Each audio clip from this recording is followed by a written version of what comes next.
Terceira parte de Brasil, Rabino Shmuel, completando a porção detalhe do primeiro dia de Rosh Hashanah, primeiro de Tishrei. O assunto era a diferença entre a visão do Arizal e de Moshe Rabbeinu. Arizal, no caminho dos sábios, com sabedoria, por instrumento você alcança ideias que não conseguem estar reveladas e expostas ao profeta de uma forma visual, de uma forma imediata. Por contrapartida, a revelação do profeta, que nem Moshe, ele está lá no grau que está entendendo, não está alcançando o entendimento dele por instrumentos mentais. Ele realmente experimenta a realidade daquele grau, que é muito mais intenso. Eu vou dar aqui detalhes sobre isso. É conhecido para todos que tem grande diferença entre quem alcança a sabedoria da verdade, da Kabbalah, que nem Rabbi Shimon Bar Yochai e Rabbi Yitzhak Luria, Zichrono Livracha, que o alcance da mente. E a diferença disso aqui é a diferença do alcance de Moshe Rabbeinu, Alav Shalom, e os demais profetas. Que a profecia é chamada vidência. Você vai ver minha parte traseira e não meu rosto. Eu vi o Eterno se mostrou a ele. Claro que Deus não tem corpo e o olho carnal não vê ele fisicamente. É uma metáfora. Mas a metáfora entrega uma situação semelhante, parecida, não idêntica, mas que tem a semelhança. Como traduzir o Onkelos, e se mostrou a ele Deus, e Deus se revelou a ele. Quer dizer que as coisas que são ocultas no dia a dia se revelaram ao profeta de forma exposta, de forma clara e óbvia, imediata. Que nem uma visão, mas não é uma visão carnal, mas é tão concretas quanto algo que você enxerga. Teve uma experiência que consegue valorizar a existência espiritual como algo totalmente concreto. Diferente é o alcance de sábios da Kabbalah, na verdade, que não se revela a ele, o santo, bendito seja, o oculto, de uma forma exposta. Somente eles têm uma maneira de analisar e meditar e ser abençoados nessa meditação para poder deduzir conclusões sobre como operam as coisas nas alturas. Mas eles não estão experimentando como aquela coisa estivesse concreta diante de seus olhos. E ao mesmo tempo eles conseguem deduzir muita coisa sobre aquilo.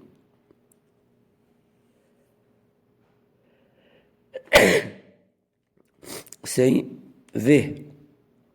Talvez seja a comparação entre uma pessoa que escuta toda uma boa história e aquele que vivencia e vê ela. Porque a vivência é muito mais intensa. Ao mesmo tempo, na vivência você pode até deixar de perceber coisas que na audição você percebe. Se te expõe a situação com detalhes, você pode acabar enxergando, sabendo coisas que quem enxergou escapou de ver.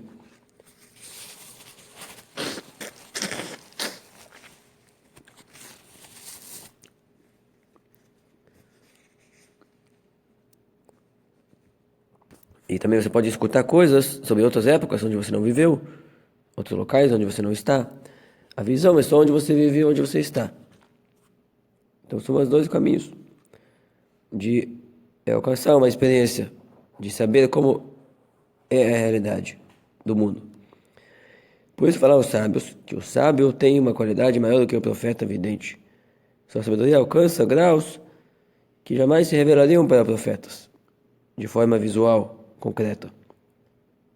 Porque em toda a Sefirá se divide, como explicamos antes e outra vez, na essência da Sefirá, cada grau divino tem a existência dele por si, e tem a existência dele como ele está sendo um canal para o próximo grau. Então, o canal para o próximo grau não é a essência do grau em si. É ele se ajeitando para favorecer o próximo, o menor, o seu dependente. E esse se ajeitar não entrega toda a essência do grau que se ajeita. Então, somente os 4 das 10 componentes de cada grau, somente os últimos 4 se revelam para o receptador da dádiva daquele grau. Quer dizer, o grau de 10 componentes como um todo ele age para beneficiar o próximo grau, seu dependente, seu receptador, seu aluno. Mas aquilo que repercute finalmente na mente do aluno, ou na existência da criatura, derivada desse grau superior, só repercute ali de forma clara os 4 últimos graus dos 10. Só aquilo encaixa, cabe na sua percepção de existência, na sua mente. Assim é a regra geral. Que explicamos em outro capítulo, que cada grau é feito de 10 componentes, os últimos 4 graus são filtros e preparos para condensar, para que não passe para o receptador algo que vai prejudicá-lo, ou algo que ele vai ser mal aproveitado para ele, ou que seja desperdiçado, comparado com rins, que são um filtro, que não deixa entrar no sangue, partes que não prestam para o sangue.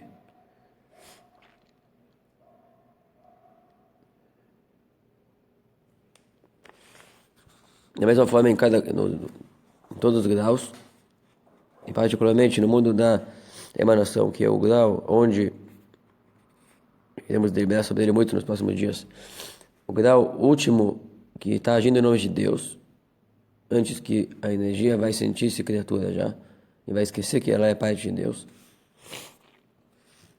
Então ali opera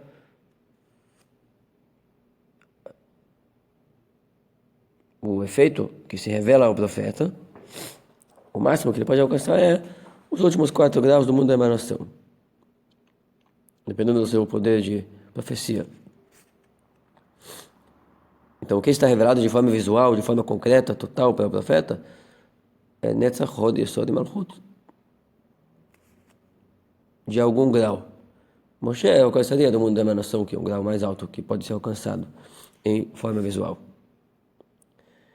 E claro que esses 4 graus são conteúdos processados a partir dos graus superiores, do entendimento, que entende a divindade, que percebe a divindade como algo. E dentro do entendimento existe uma boa dose de fé e de disposição de receber experiências, que é o grau da Chokhmah, da sabedoria.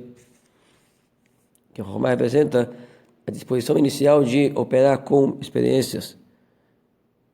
É uma fé e é uma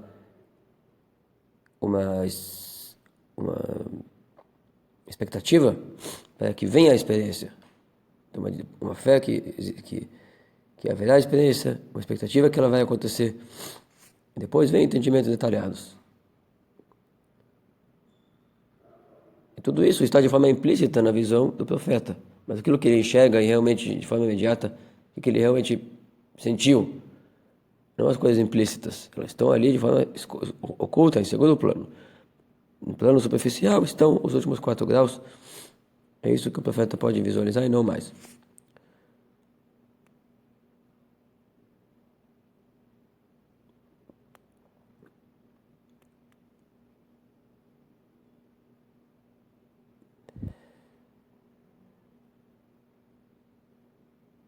E também, por isso fala no Zohar que a Torá se revelou a partir da Chokhmah, da sabedoria. Isso eles queriam dizer que as razões, como é o prazer divino a partir de uma mitzvah, não está revelado para nós. Nós não temos o que é a mitzvah, temos como ela opera. Como Deus quer, nós sabemos. O que Ele quer, dentro daquilo a gente não sente. Ele quer naquilo algum tipo de uma coisa que seria comparável de alguma forma com o nosso prazer e vontade. Mas não temos nenhuma definição como seria esse prazer. Nós estamos lidando apenas com o que ele exige de nós. De nós ele exige tal e tal e tal ação. O efeito da mitzvot está acima do nosso alcance, no fim das contas. A gente pode entender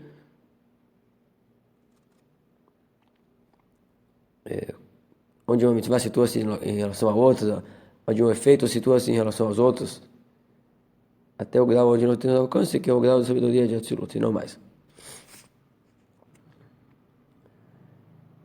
E mesmo onde é revelado na Torá e na Kabbalah algum motivo da mitzvah, que nós entendemos, Deus quer que façamos tal coisa para que aconteça outra coisa. temos a causa. É uma ilusão pensar que nós entendemos da forma que o Criador entende. Aquilo que nós sentimos que tem bom que é bom e útil na mitzvah, não é a causa verdadeira e completa da mitzvah. No íntimo tem lá profundezas sobre profundezas de experiências divinas em relação a esse ato, em relação a esse efeito. Que está além de nosso alcance de entender e de experimentar.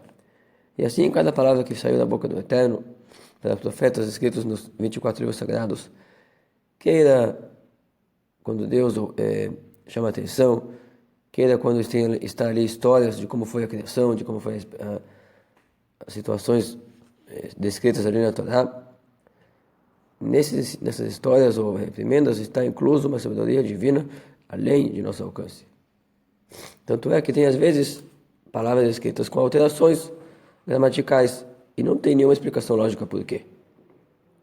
Também tem às vezes letras grandes, na Torá tem letras que tem que escrever grandes ou menores ou pequenas e não existe explicação lógica simples para dizer por que Hashem quis que uma Torá kasher seja justamente aquela escrita com a gramática errada aparentemente.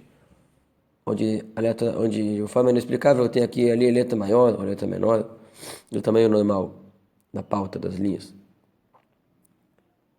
Quer dizer que aquelas alterações representam um acesso, uma manifestação de que a Torá tem. Ali está transparecendo que a Torá contém não somente o que se entende, e sim coisas que não se entende também estão na Torá, que é, no fim das contas, muito mais divina do que humana. Então aquilo que entendemos daquilo é só, como se diz, a ponta do iceberg. Ou como na linguagem talmúdica, diria assim, uma gota do oceano. E o resto é divino. Cada um vai entender aquilo que Hashem lhe permitir. E como Hashem é eterno, e a Torá é divina e eterna também, por mais que nós entendamos, vai continuar sendo uma gota do oceano.